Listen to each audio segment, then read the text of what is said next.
How can we thrive after a loss? That's the topic we're going to be addressing today on Flourish-Meant. I'm your host, Tina Yeager. Today I have two guests. It's a bonus, one for one, double extra bonus today. I have Chuck and Ashley Elliott, and they are authors of a book called I Used to Be.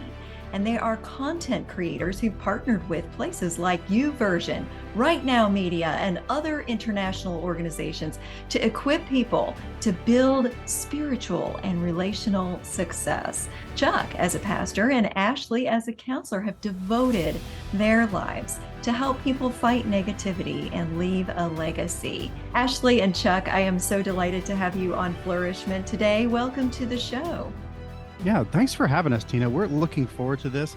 Excited to have the conversation with you and your audience. It's an honor. So tell the audience, I'm going to start with Chuck and then go to Ashley, about why this topic is personal and passionate for you. Why loss? Why did you choose that of all the things as a pastor and a counselor that you could have made your main point in this recent book?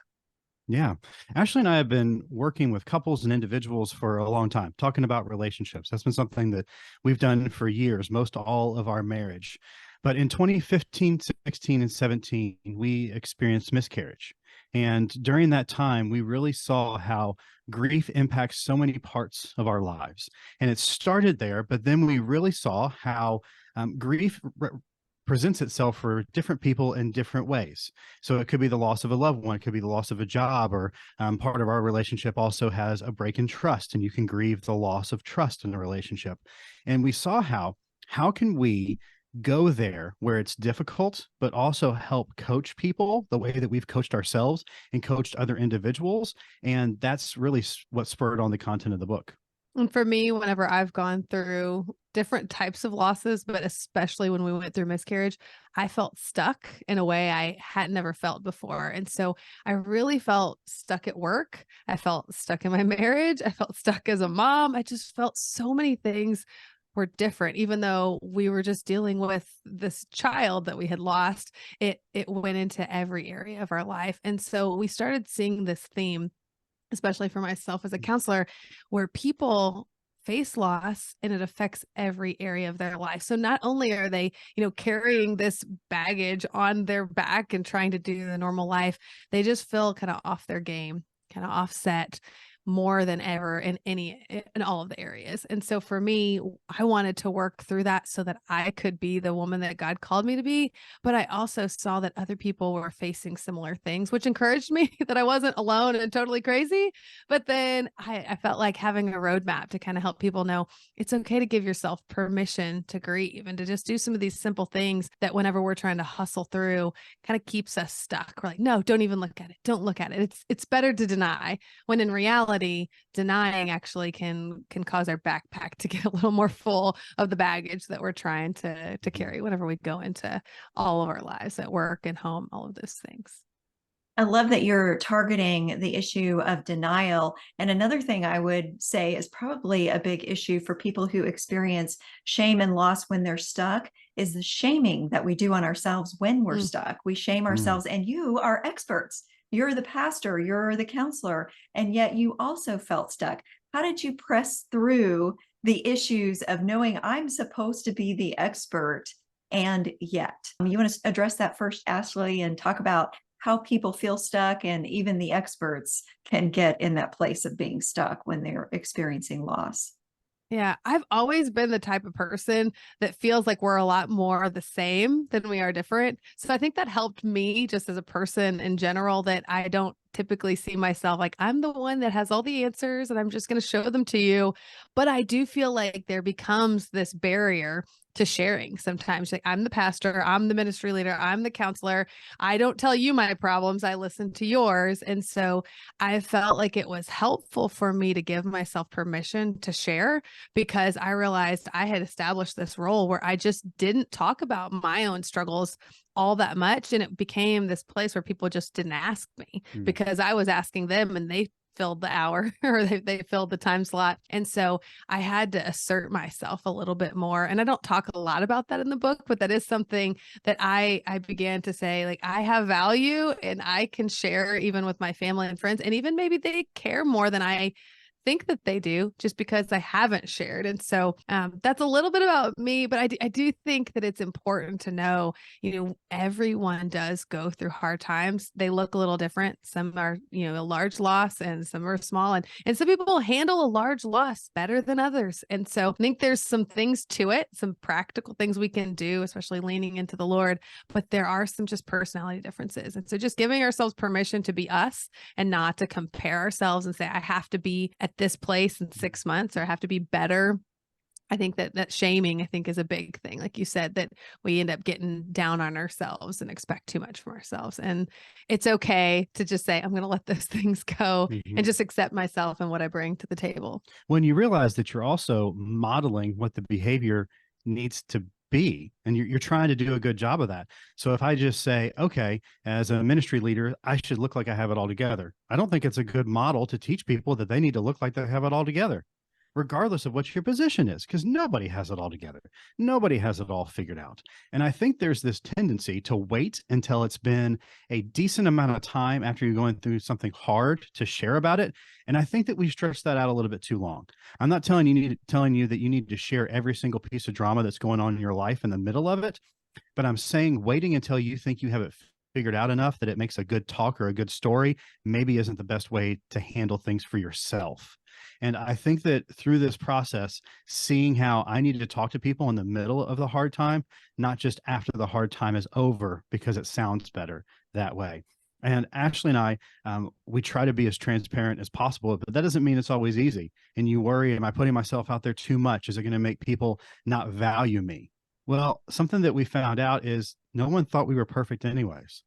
They didn't think that we necessarily had everything figured out and everything all together, but it's okay to let them know that I'm not feeling very strong right now. And that's okay. And through that transparency, we found that we built strength, because being able to go there and label what it is that we're feeling and what it is that we're missing, that enabled us to say, okay, what do I need to do to build back this strength? What area of my life do I need to work on?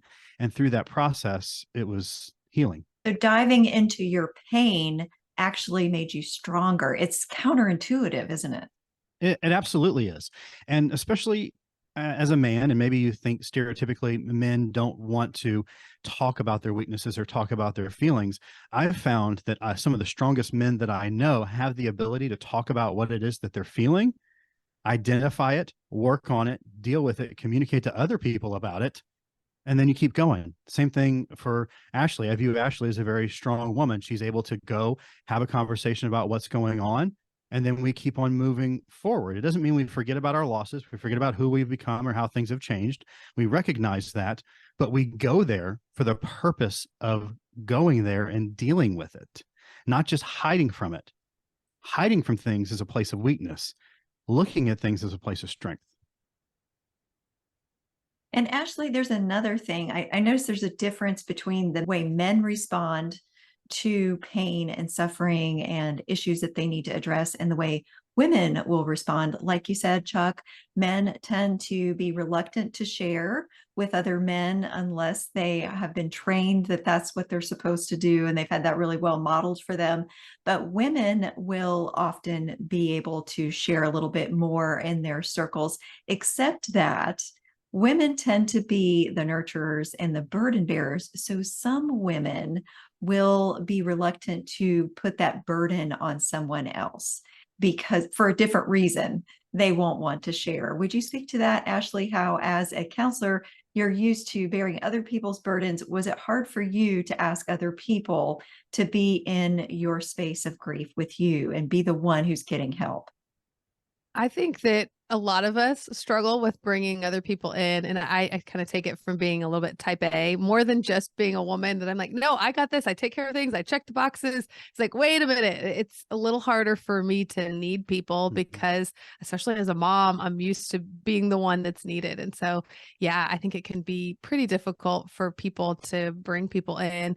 And I do think that's where the scripture iron sharpens iron is important. And then the scriptures that talk about us being the body of Christ and say it does feel better whenever we do support each other. And if I don't have all of the load on me, I can actually relax a little bit more. So I do feel like some of my natural tendencies were broken in some ways that I didn't like, that I then worked through and then found a better way, even though I say that with a little bit of hesitancy, like, still not sure my personality believes it's completely a better way, but I do believe it because God's way is perfect. And God is the one that orchestrated the body where we work together. And so for me, I do sometimes, just naturally go into asking people questions, which lends itself to me being the listener and someone else not asking me those questions. And it's surprising. And I love it when someone asks me about myself, but I tend to share. I would say I would be more of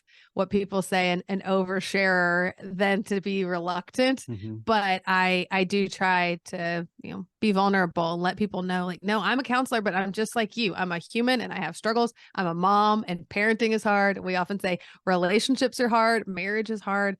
But the most important things oftentimes take a lot of work. And just because it's hard doesn't mean it has less value or that we should deny it or run away from it. So even though it's okay to want to do the things yourself, I think it's all right to. I think it's something that we're always balancing out, because Tina, you've probably recognized this, that maybe not you, but for me, it almost throws me off when somebody asks me a question about me, because I'm just not used to it very much. You're probably used to being in the role, same as Ashley, that whenever you're in a relationship, so many times you're asking the questions, you're in the helping role, you're doing this. So when someone turns it around, it's like, oh, this is what it feels like to have someone ask a question about my life.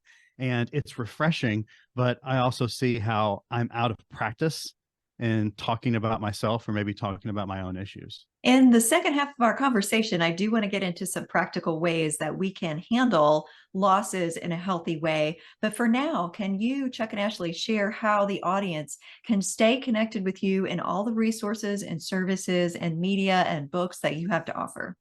Absolutely. The best way to find us is at chuckandashley.com. That's the hub for finding all the rest of it. We're on all the social media platforms as well. The book is sold everywhere that books are sold, but links to all of that is at chuckandashley.com.